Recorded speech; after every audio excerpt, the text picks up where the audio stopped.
Hello, boys and girls. This is Miss Cullum. Today you're going to be reading Chapter 3 in Little Women, and the title of this chapter is The Lawrence Boy. Now, in this chapter, you guessed it, a boy is introduced to the March Girls. In this chapter, Jo and Meg are going to go to a dance, a New Year's Eve ball of sorts.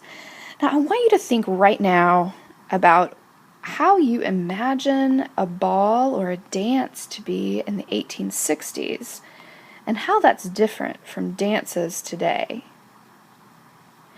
Now, take a look at these two pictures. In this first picture, this is the 1860s, right? One thing that I notice, we've got some really fancy dresses. It makes me wonder, how long did it take these ladies to get ready for the dance? When I look at what might be more of like a 2013 dance, things look a little different. What are some differences that you notice? Turn and tell your partner something that you notice as a main difference between a dance in the 1860s and a dance in 2013.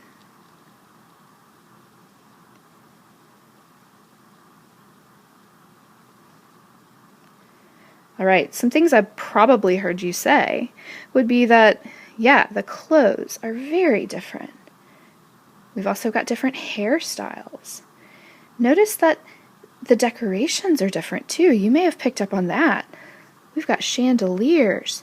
We've got balconies. Over here, we've got colorful lights. Now, they wouldn't have had that in the 1860s. But there definitely are some similarities. People are coming to have a good time. Boys and girls are trying to look their best. They're definitely, probably trying to be impressive, and they might feel a little nervous. So these are some things that may come up for the March Girls, particularly Jo and Meg, in today's chapter, where they go to a New Year's Eve dance. All right, so today, just like we have been doing for the past few days, and like we'll do throughout this entire book, we are really focusing on learning new words. So, in your dialectical journal, you should have your page set up into 2 columns, and you will have 5 words that you are defining today. All right? The first word that you're going to look for is refuge. R-E-F-U-G-E, refuge. Number 2, sober. S-O-B-E-R, sober. Number 3, resign. R-E-S-I-G-N,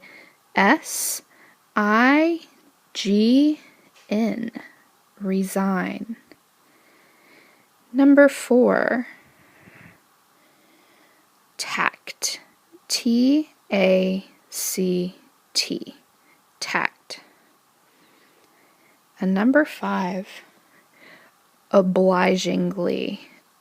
O-B-L-I-G-I-N-G-L-Y, obligingly.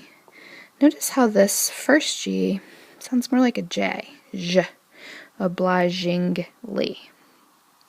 Now, just a reminder, I know that you're getting into the hang of this, but you are going to have for each word a definition,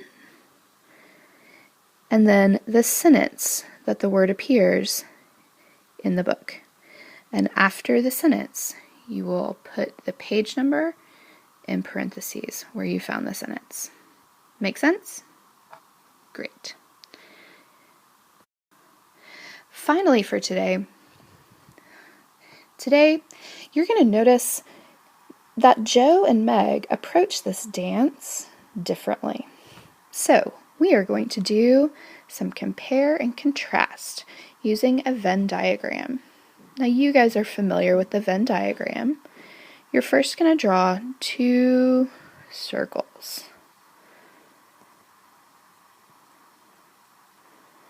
Those circles are going to overlap, and you're going to make sure that you leave room. I always kind of skimp on the room and then regret it. Leave plenty of room in the middle.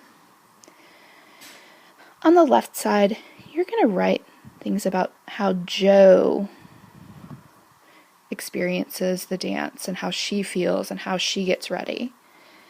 And then on the right, you're going to write about Meg